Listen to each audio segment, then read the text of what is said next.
APCC chief Sharmila demand చేశారు.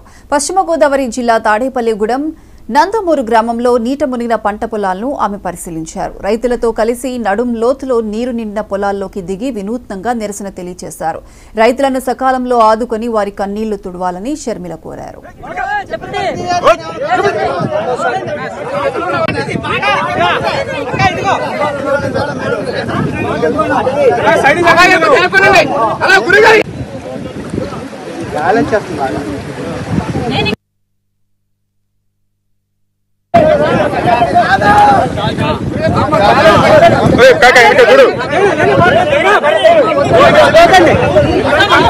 చెయ్యకూడదు అని రూల్ ఎక్కడా లేదు.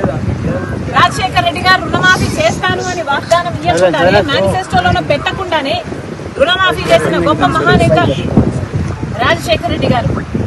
చంద్రబాబు గారు కూడా రైతులను ఆదుకోవాల్సిన అవసరం ఉంది అని కాంగ్రెస్ పార్టీ డిమాండ్ చేస్తుంది. ఇక్కడ రైతులు చెప్తున్న పరిస్థితి అయితే దారుణంగా ఉంది. అమ్మా, ప్రతి సంవత్సరము ఇక్కడ నీళ్లు ఇలాగే పొంగి పొర్లుతున్నాయి. ఎర్రకాలువ పైనుంది, ఎర్రకాలువలో మరమ్మతులు జరగలేదు, మోడర్నైజేషన్ ఏ కెనాల్స్ లోనూ జరగలేదు.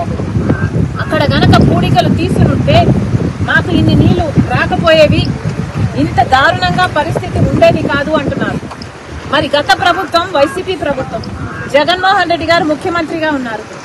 జలయజ్ఞంలో రాజశేఖర రెడ్డి గారు రైతుల పక్షపాతి అని నిరూపించుకుంటే, జలయజ్ఞంలో రాజశేఖర రెడ్డి గారు మిగిల్చి వెలిసిన ప్రాజెక్టులన్నీ 6 నెలల్లో పూర్తి చేస్తానన్న జగన్మోహన్ రెడ్డి గారు 6 నెలల్లో పూర్తి చేయకపోగా కనీసం ఉన్న ప్రాజెక్టులను కూడా కనీసం మరమ్మతులు చేయలేదు. గేట్లు ఊడి తేలిపోతున్నా పట్టించుకోలేదు. ఆఖరికి పూడికలు కూడా తీయలేదు. కట్టెడు మత్తి కూడా ఎత్తి పోసిన పాపాన పోలేదు. కాబట్టే ఈరోజు ఇంతగా